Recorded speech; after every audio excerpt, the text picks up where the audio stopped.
Welcome back to the channel, guys. How is it going? Today we're going to be doing something a little different. We're going to be doing a starship battle.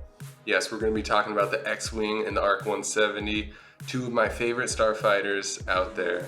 And we're going to be putting them head to head, talking about some of their stats, and then just seeing overall what would happen if the two entered into a dogfight.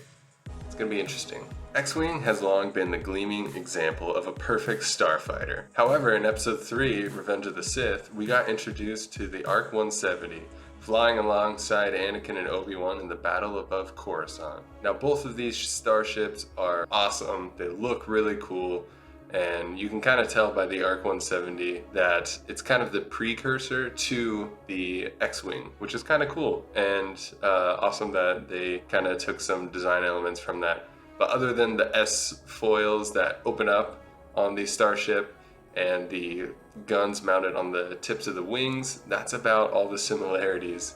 Because if you look at the ARC 170, you know that it's manned by a 3-person crew. It also has an astromech, and the X-Wing's just a single-person crew.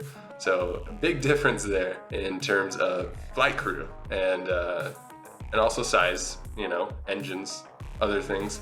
But we'll get into all of that stuff. So let's talk about some X-Wing facts. Top speed of the X-Wing atmospherically is 652 miles per hour. Weapon systems on the X-Wing consist of 4 laser cannons placed on the tips of the S-foils, dual launch tubes for proton torpedoes. Alternative warheads could be swapped out as secondary weapons such as concussive missiles in lieu of proton torpedoes. A tracking computer was also added during the Battle of Yavin. Propulsion consists of 4 Incom 4L4 Fusible thrust engines, as well as a hyperdrive which gave it greater range of use. Flight crew consisted of 1 pilot and an astromech. ARC 170, standing for Aggressive Reconnaissance 170, had a top speed of 652 miles per hour in atmosphere. Weapon systems contained of 2 main forward medium laser cannons, powerful enough to punch through a capital ship, ability to carry proton torpedoes, and twin blaster cannons used by the rear gunner. Propulsion consisted of 2 powerful engine systems,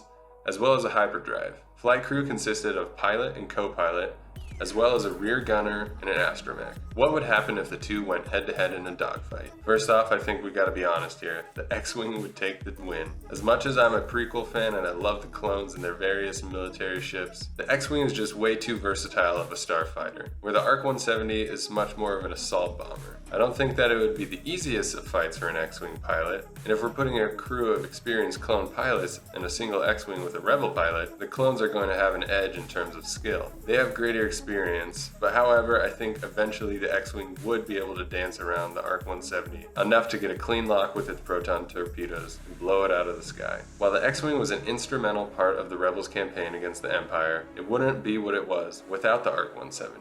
One cool little fact about the X-Wing: it was originally created to be used by the Empire, and I just can't imagine the Rebels really having a chance if the Empire had a starfighter such as the X-Wing. That's all we got for today's video. I hope you guys enjoyed this little head-to-head dogfight between two of my favorite starfighters. If you guys disagree with me, let me know in the comments below, or if you have suggestions for other head-to-head matches, just let me know. I hope you guys have a good rest of your day, and may the Force be with you.